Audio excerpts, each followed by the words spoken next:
Bang Dewa ini luar biasa loh. Menghimpun banyak berbagai kalangan. Berat nggak Bang? Enggak, biasa aja. Biasa aja ya? Karena sudah terbiasa ya? Ya mungkin sudah terbiasa atau gimana. Ya saya hanya memposisikan, saya hanya begini. Ketika ini keluarga saya, anggota saya gitu kan. Dia usianya di bawah saya, dia anggap adik saya. Yang usianya di atas saya, dianggap kakak saya. Saya membangun organisasi itu, saya buat ini adalah rumah. Saya anggap proses dan perjalanan ini sudah nggak aneh lah gitu. Ini di sini ribut, di sini udah kita anggap itu adalah sebagai bagian dari perjalanan hidup kan. Keluarga Bang? Siap. Sampai akhirnya, kan dulu Abang ya keras loh ya, sampai polisi dan lain-lain. Keluarga seperti apa sih waktu itu? Apakah bertentangan, ngelarang Abang untuk, ya udahlah ayah jangan. Dulu ada anak saya yang paling gede itu pernah protes. Ya protes? Protes. Dia malu kan, punya ayahnya, ya kayak gini lah gitu. Tetapi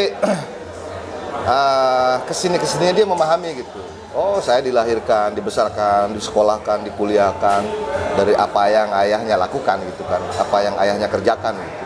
Jadi hingga akhirnya anak saya nerima juga, ya udah. Bahkan saya merasa bangga punya ayah seperti ayah.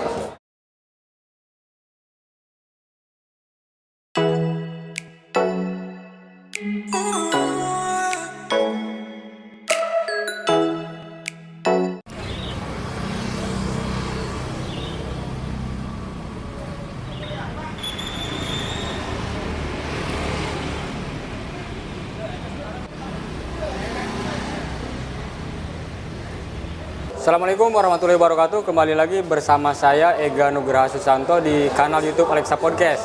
Sudah ada di samping saya tamu istimewa nih. Beliau merupakan Ketua DPP LSM Ormas Gerakan Militansi Pejuang Indonesia atau GMPI, Kang Haji Muhammad Saigi Dewa. Saya panggil Bang Dewa aja. Siap. Assalamualaikum Bang Dewa. Waalaikumsalam. Apa kabar Bang Dewa? Alhamdulillah baik. Saya kalau ingat beliau tuh dulu saya sama beliau dan bos saya Bang Ferry dulu pernah dilaporin Bang. Masih ingat kan? Iya. 2018 saya dilaporkan ya karena pemberitaan, karena produk jurnalistik. Masih ingat Bang ya? Masih. Nah, terus kalau gini Bang Dewa, Siap. banyak orang kaget hari ini tentang kisah hidup perjuangan Bang Dewa dari titik seperti itu sampai hari ini ternyata jadi pengusaha sukses Bang Dewa. Sukses. Tapi kan masyarakat ingin tahu juga sih Bang. Ya. Sebelumnya dulu tuh Abang seperti apa sih sampai sebelum nyampe titik sukses seperti ini tuh? Kalau bicara apa ya, sejarah sih kita salah satu masuk manusia yang barbar lah dulunya. Tapi seiring waktu ya, kedewasaan, mungkin usia dewasa hingga akhirnya menjadi, saya mulai berpikir bagaimana sih hidup normal gitu kan, bagaimana hidup menjadi memposisikan hidup yang baik lah gitu. Enggak, karena hidup bukan hanya untuk sendiri kan. Kalau saya ingat bahwa hidup bukan hanya untuk diri sendiri, ternyata ada orang lain tentunya yang butuh kita juga gitu. Dari situlah saya mulai terus belajar bagaimana sih hidup menjadi baik. Seperti itu aja lah. Kalau bicara siapa saya dulu dan gimana ya, khususnya orang Karawang mungkin pada tahu lah saya Tahu gimana. semua. Kalau Karawang pasti tahu semua siapa Bang Dewa. Tapi ya saya anggap itu bagian takdir ya, perjalanan yang harus saya lewati gitu hingga akhirnya hari ini saya sampai di titik sini gitu kan. Seperti itu. Ya lumayan itulah, lumayan. Tapi semua itu menjadikan pendewasaan lah. Sempat dulu lama juga Bang, Abang sebagai ketua Ormas GMPI ya. Kemudian hari ini mendirikan Ormas sendiri namanya GMPI. Ceritanya seperti apa Bang waktu itu? Apa ya? Kalau saya bicara GMPI ya, GMPI itu sejarah buat saya banyak belajar di GMPI. Banyak menyadarkan diri saya gitu kan. Hingga di GMPI sendiri saya bisa berhenti alkohol, narkoba, semua bisa. Di GMPI ya? Di GMPI saya kan banyak belajar. Ketua umum GMPI sendiri yang banyak mengajarkan saya lah gitu. Hingga akhirnya ya terus saya mulai belajar hidup. Oh, norma hidup normal seperti ini gitu, seperti itu kan. Nah, ketika saya bicara membuat organisasi baru,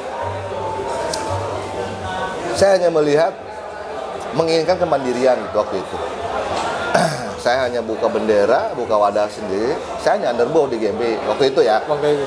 Gitu. Jadi saya GMP ya GMB waktu itu keinginan saya gitu. Dan ternyata kan kemarin ada situasi yang lumayan ekstrim lah gitu kan.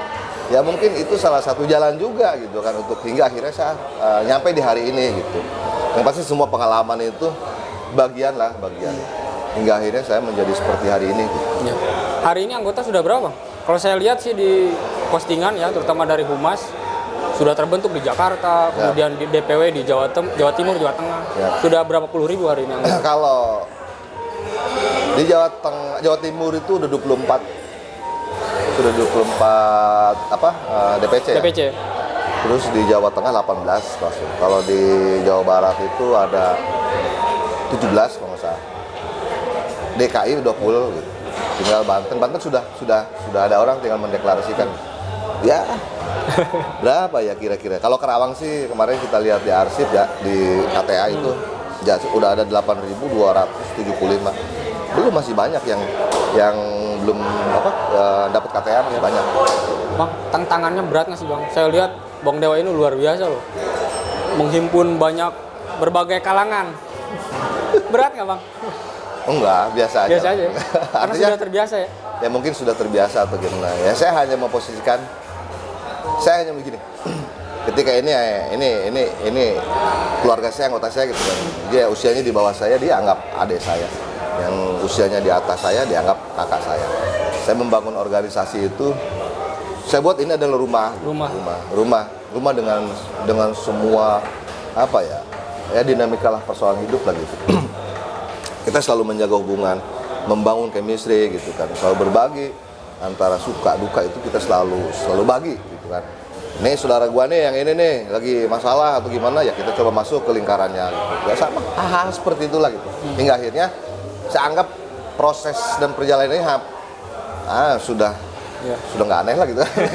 Ini di sini ribut, di sini udah kita anggap itu adalah sebagai bagian dari perjalanan hidup lagi. Hingga akhirnya tidak menjadikan beban seperti itu aja. Keluarga Bang. Siap. Sampai akhirnya kan dulu Abang ya keras loh ya sampai polisi dan lain-lain. Keluarga seperti apa sih waktu itu? Apakah bertentangan ngelarang Abang untuk ya udahlah ayah jangan Nggak, dia ikut kita. ikut Apapun yang saya lakukan mereka ikut. dukung itu sudah. Dulu ada anak saya yang paling gede itu pernah protes. Dia protes. Dia malu kan punya ayahnya ya kayak gini lah gitu. Tetapi kesininya dia memahami gitu. Oh saya dilahirkan, dibesarkan, disekolahkan, dikuliahkan dari apa yang ayahnya lakukan gitu kan, apa yang ayahnya kerjakan gitu. Jadi hingga akhirnya anak saya nerima juga. Oh ya udah.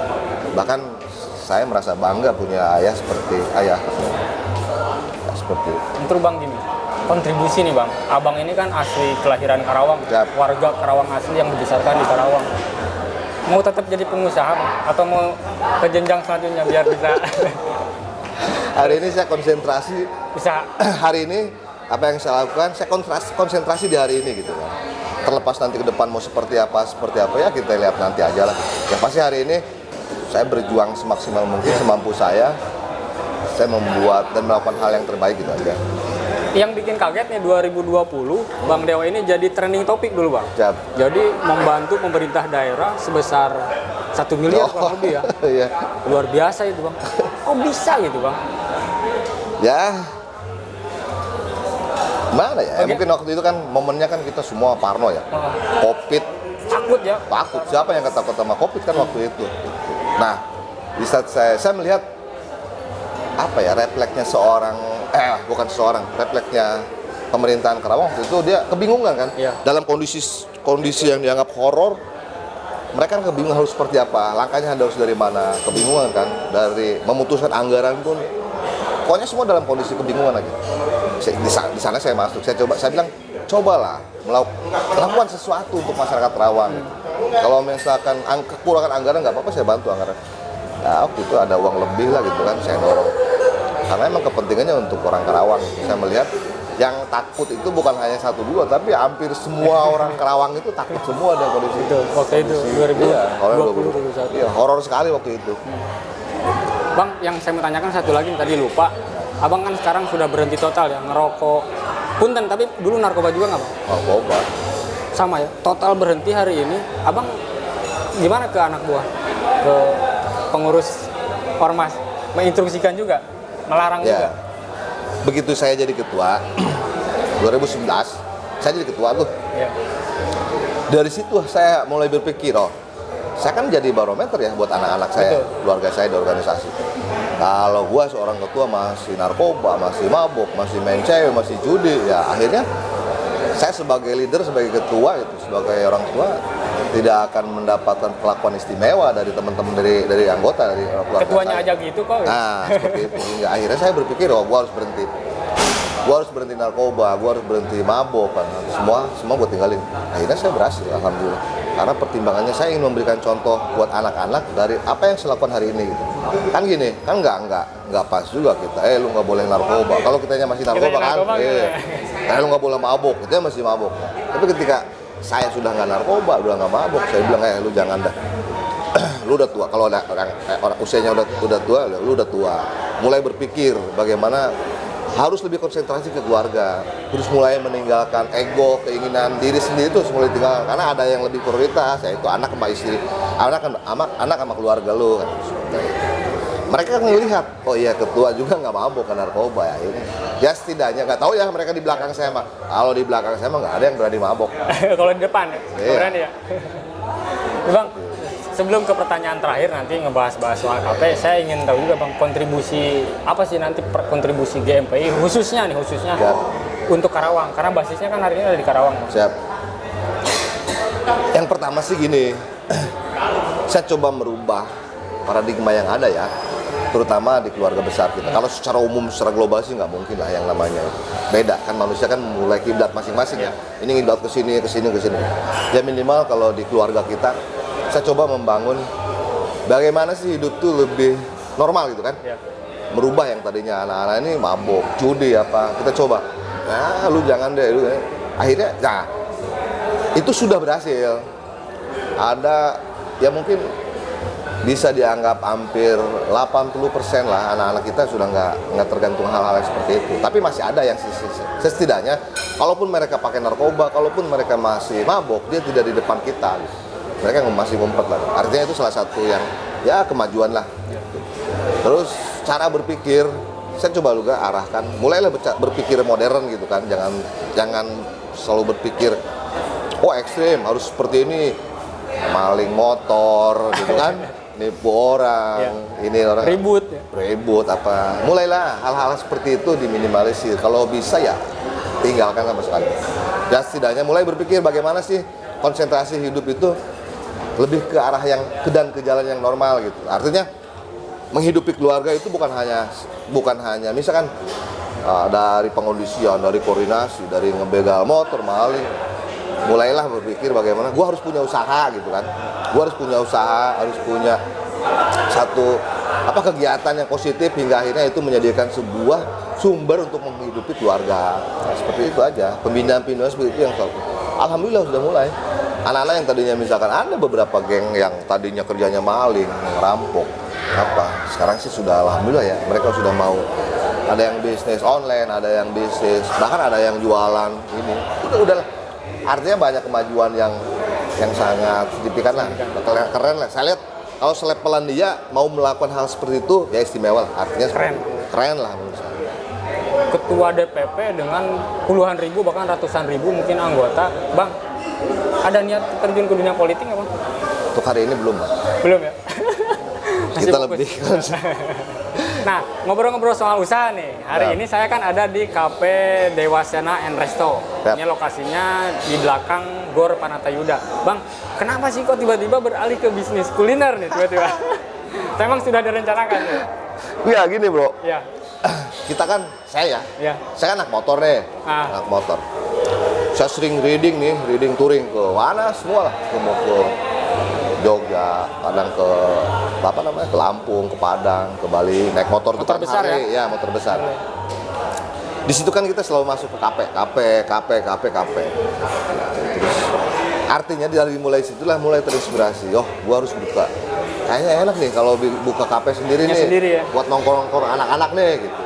Akhirnya begitu pulang, ya kebetulan ya temen ini yang punya temen nih kan tadinya teman dioper ke kita, ya akhirnya ya sudah saya jadiin kafe gitu. Hingga akhirnya menjadi seperti ini, tempat nongkrong anak-anak, gitu. Anak-anak komunitas, bahkan teman-teman politik, teman-teman ini sudah pada Kalau saya lihat tamunya luar biasa ini. Bukan sembarang kafe ini. Bang, konsepnya seperti apa kafe Dewasana ini? Saya coba apa ya? Karena kita sering ke Bali ya. Ya. Sering ke Bali. Kalau lihat di Indonesia itu paling keren, paling indah ya Bali lah. Nah dari situlah coba saya ambil, saya terapkan sedikit demi sedikit di sini gitu. Artinya saya bikin nuansa Bali gitu. Ya. Bagaimana? Apa ya? Saya bedakan lah nuansa lebih ke Bali lah gitu seperti itu. Hingga akhirnya ya kita nyaman. Gitu. Dan saya sajikan makanan yang enak. Kan chefnya juga chef. Ya lumayan inilah, lumayan profesional lah. Dia bilang lu bikin makanan yang enak biar orang pada balik lagi ke sini gitu. Seperti itu aja. Dan yang nggak kalah penting, mungkin ngebantu pemerintah daerah juga untuk merekrut tenaga kerja, Bang. Alhamdulillah. Karena 30 orang nih. Luar biasa. Asli orang Karawang. Orang Karawang semua. Kafe di sini tuh di sini sama di Grand Taruna. Oh, ada dua ya? Ada Iya, dua. ada dua. Itu ada 30 sama 33 orang lah dari dua kafe itu. Orang Karawang semua. Dan mungkin sudah dipastikan nih, kafe Dewasana ini non alkohol. Insya Allah. Bebas dari alkohol. Ada live musik juga saya lihat, Bang. Ya, live musik itu kalau di Guro ya di sini di Gor. Ya. Itu tiap hari, Bang.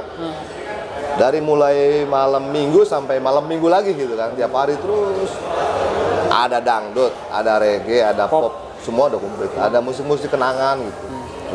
Makanan yang diandalkan apa di sini? Biar penonton kita juga tahu nih di Dewasana. Cobain rica-rica entok. Kalau nggak bebek. Rica entok ya? Iya, kalau nggak bebeknya. Dan woku juga, entok woku. Itu khasnya Manado ya. Waduh keren dah. Makanya datang sini cobain. Gitu. Pokoknya penonton Alexa Podcast jangan lupa kongko di sini bareng temen, bareng komunitas di Cafe Dewasana, Bang ya. Siap. Bang Dewasana, terima kasih Siap. atas waktunya. Mudah-mudahan usahanya makin sukses. Amin. Ormas GMPI juga makin maju. Siap. Terima kasih. Assalamualaikum warahmatullahi wabarakatuh.